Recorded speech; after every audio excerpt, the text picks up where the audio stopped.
or I guess more people are becoming aware of how little WNBA players get paid. Caitlin Clark, first overall pick, this phenomenon that everybody is excited about her game, and she's, elevating the sport of women's basketball.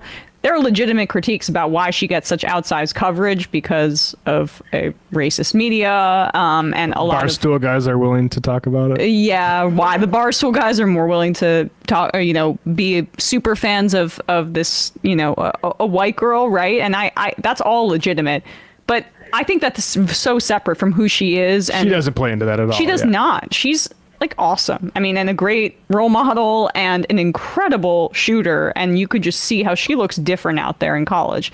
She was drafted first overall by the Indiana Fever. And this contract went viral here because her rookie contract, and I'm not exactly sure how the WNBA rookie wage scale goes, but typically in all other sports, it's kind of a scale down for an entry level contract, first overall pick. Then the farther down that you get picked and selected in the draft, you're not going to get paid as the number in the same way as the number one overall pick would. But this is what her contract is. I mean, it's laughable. She is because of the way that the league is structured. She's making $76,000 in her rookie year. $78K, $85K, $97.5K, basically. And I guess I'm not even sure if that's a team option or a player option. Right. Either, I mean, I would imagine, given the way that it's structured, it's probably a team option, because that's a joke, right? And she'll be fine because, I mean, she has a State Farm deal, but... And hopefully she doesn't get injured. Like, people have to look at these players, this labor, like, they do not get to do this for 40 years. Yep. They have a limited amount of time, yep. And if they get injured in the peak of that, then that absolutely also massively impacts the future contract. So all these people that are betting on, like, oh yeah, they'll be good on the second contract. Hopefully they don't tear an ACL. No. Yeah. I mean, and this is a huge problem that also extends to the NFL, where it's a contact sport as well, where you can have one injury and it'll change your entire life. And this is a small window where these players can make money and then invest in their future and change their lives. So that's, given how much money Caitlin Clark is going to, just by viewership. I mean, I'm excited for when she's already earned the NCAA. Yes, and it hasn't come back to her. I mean, just from viewership that she's going to provide for the WNBA, this is why people were widely critical of this contract, obviously, and it just shows that the WNBA needs to change. But not Matt Walsh. Matt Walsh thinks not only is this justified, but that, honestly, women's basketball maybe shouldn't even exist. In fact, WNBA players are not underpaid at all. They are, if anything, vastly overpaid. By all rights, as a simple economic matter, WNBA players should not be getting paid anything. If they're getting paid anything above zero, they are overpaid. So here are some basic facts to flesh this out. First of all, the WNBA has existed for nearly 30 years. It has never once turned a profit. According to WSN.com, a sports betting site, the WNBA generates about $60 million in revenue. For the record, an article in Vox claims that the revenue is in the $200 million range, which I find dubious. But either way, the NBA, by contrast... Let's take the betting site over a journalistic outlet. But anyway, go ahead. Of course. Brings in $10 billion of revenue with something like $3 billion in profits. So that means that the NBA generates more than 150 times the revenue of the WNBA. And if you're going with the, I think, quite generous $100 million estimate for the WNBA, then the NBA makes only 100 times that amount. So do the math here, by the way, and you'll see that pound for pound, WNBA rookies actually make about the same as NBA rookies. 70,000 times 150 is 10.5 million. But even then, they're still overpaid. Because although the WNBA generates $60 million in revenue, or even if it's $100 million, let's say, it makes no profit. These women are getting paid salaries to play for a league that, economically speaking, shouldn't exist. Okay, pause it. So, I mean, this is an example of when conservatives naturalize pre-existing hierarchies or inequalities and basically say that they are just because of their existence. The NBA has benefited, and Jameel Hill made this point, from decades of media coverage and attention, and at its outset, that wasn't the case, right? And players were not being paid what they should have. But at the time, in the 70s, NBA players averaged $900,000 or $90,000 a year, which with inflation would be the equivalent of basically $500,000 today. And back in the day, the NBA was not widely watched at that point either. But there's just absolutely no excuse for a professional league to be paying the top overall pick, again, with the scale being what it is, sub $100,000 a year for her services. It makes absolutely no sense. And right now we're going to, like, he also doesn't understand the basic tenets of capitalism, which is just the idea that, like, you know, people are investing in women's sports right now, and there's headlines about Serena Williams wanting to buy a WNBA team because they see that now the media coverage is here. It's a growth. And it's growing. And it's going to grow at a rapid pace. Matt Walsh himself hasn't invested in women's sports because he sees the money in it. He just hasn't invested in the way that the people you just mentioned have. He just invested a lot of time on his show to talk about women's sports or the safety of women's sports, which he apparently also, out of the other side of his mouth, says he doesn't give two shits about. That was my next point, Bender. You read my mind just because Lady Ballers, isn't he in that movie? Yeah, he plays the guy who's cucking the main guy. I don't know. He plays a liberal who is cucking the conservative. Yeah. So he's playing the hippie who loves vaccines, of course, which is a great satire of hippies. Yeah. The idea that this just shows exactly what you were saying, Bender, like that they cared about women's sports for a period. Only to discriminate against trans women, only to demonize them, only to use it as a wedge issue to prevent them from getting further rights, which is what I said at the time last year. This was what the conversation was last summer.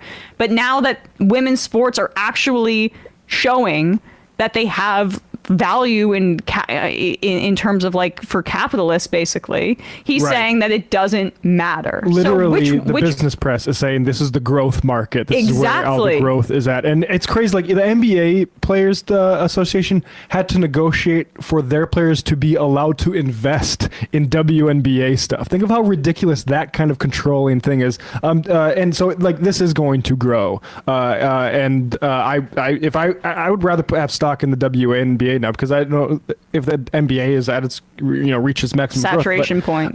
David Barry here has this tweet here, and he's maybe we should book this guy on there. It sounds kind of interesting, but if the WNBA had 50-50 revenue sharing, what the salaries might look like. But he says, I've done 4 interviews. This is a table from Slaying the Trolls. The NBA has money to play its top players. Don't have, unlike the NBA, they do not have 50-50 revenue sharing. Yeah. This is also, the NFL also relies on this model of 50-50 revenue sharing. So this is the reason that is her salary, is not because of, again, some sort of natural selection or the way that, consumers are moving in this way. It's because their union, the WNBA union, do they have a union? I mean, if they don't have a union, they do. They have to. I think all of these sports have to have these unions under the antitrust exemption. But the union, the WNBPA is what it's called. The WNBPA. Now I lost my train of thought. What were we talking about before? But the point is just, like, essentially the union negotiates these contracts. Oh, this is what I wanted to say.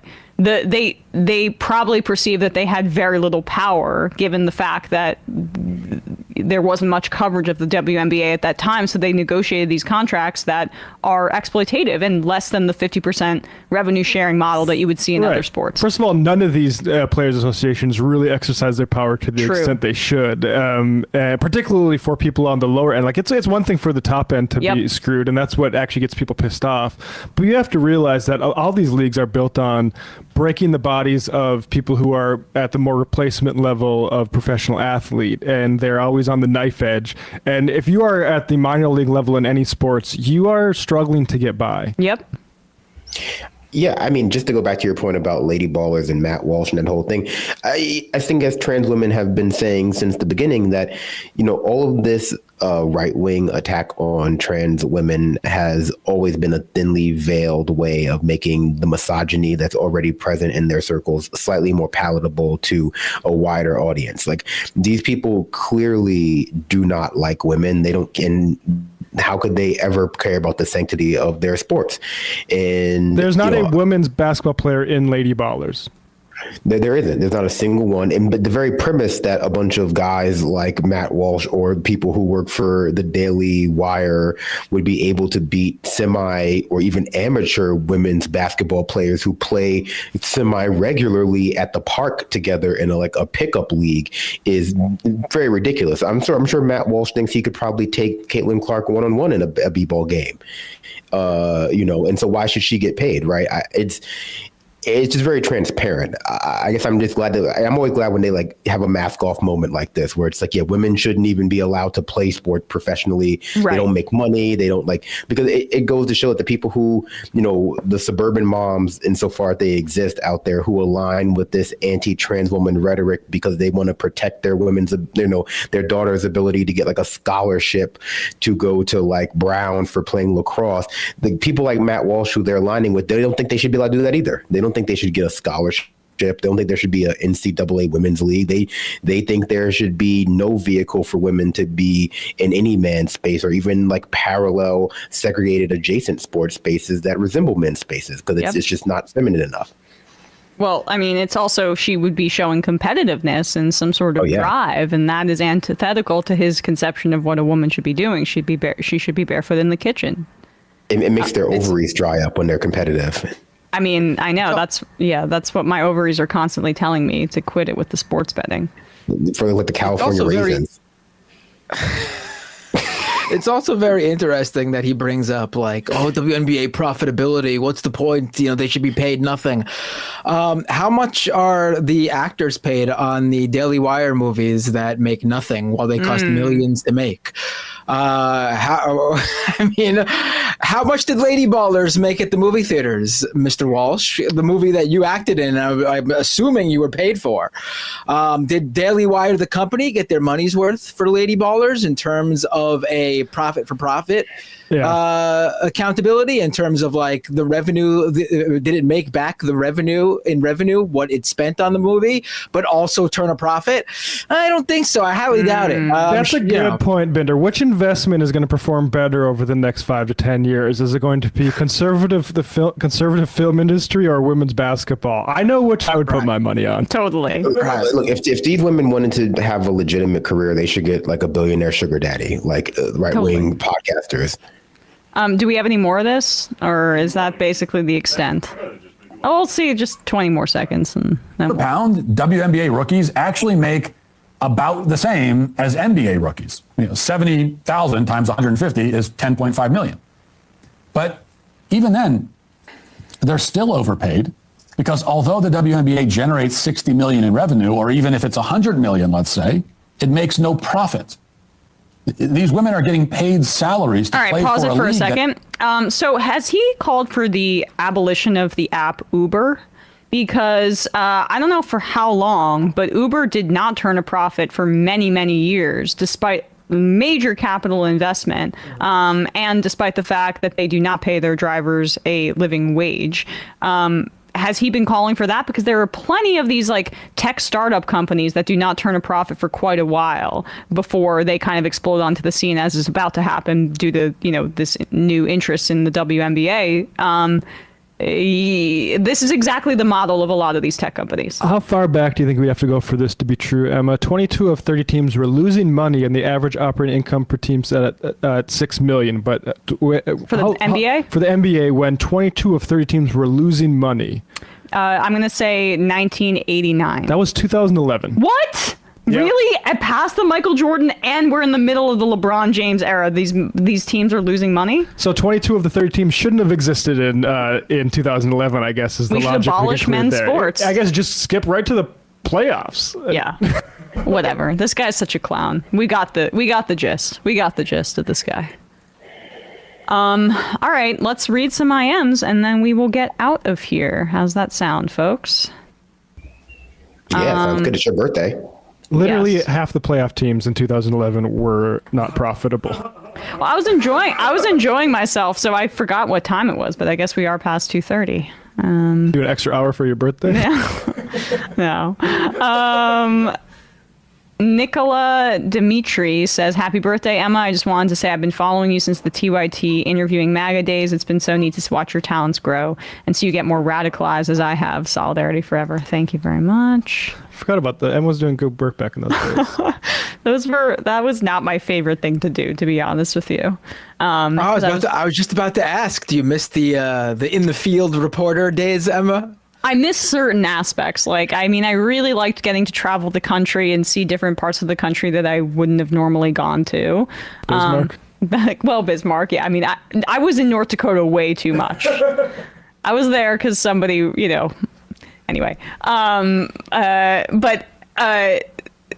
Yeah, I mean, the Trump rallies were not my favorite thing because, I would be there by myself, traveling by myself, and then we would use a freelance camera person in every city. So it was a little lonely, but I did specifically like covering the Democratic primary and getting to go, see Bernie and Elizabeth Warren rallies and get to talk to those voters. That was way more fun than talking to the Trump people, which was sometimes a little scary because Trump's team used to deny the TYT credentials, and so I'd be in the outside area with no security or anything, and that's when I got spit on and that other thing that happened. So yeah, but it was I would have been cool. the opposite, I think. I mean, I talk to Bernie people and Warren people all the time. Give me those weird ass Trump voters. I'll have a great time with talking to them. It was just there was the undertone of violence for me as a woman that I just didn't love sometimes in some Right, interactions. Yeah, that's how I feel. can Like imagine. I would love to talk to them, assuming, they enjoy being around a chocolate man. About That's a massive assumption, Brandon. I think as long as I pretend to like Trump, they would really dig it. They would still say subtly Yes. racist things, but they would really dig it. But I would want to engage them like many of those man on the street interviews about their ideas about other parts of conspiratorial circles. I want to know about their views on the inside of the earth. I want to know about the moon landing. I just want to see what goes on in their heads. I'm interested in the various pipelines that led people to Trump. You hear so many, you hear so many different backstories for yeah, I used to vote Obama, but then I realized that the moon was made of cheese, and now I'm a Trump voter. So, No, it was the one part that was interesting was that I look like I could be a Fox News correspondent, I think, because of my whiteness, and I was maybe more blonde at that time too. And then I was with I would say not with TYT. I'd be I'm with Rebel HQ, which was the channel that I was Sounds like working some Confederate on. outfit. And a lot of them were like, Yeah. "Oh, I love Rebel," and I think they thought Rebel sister. media. Yeah, Right. yeah. That was And smart. Confederate flag. Very good. I wasn't being misleading, only just a little bit, Right. Did you throw in I'm with Rebel HQ? Eh? Margaret throw from 'em Mass off. says, Emma following up a lovely call that made her day with a Matt Walsh clip is peak 30th birthday masochism. Hang in there, Emma. Thank you very much.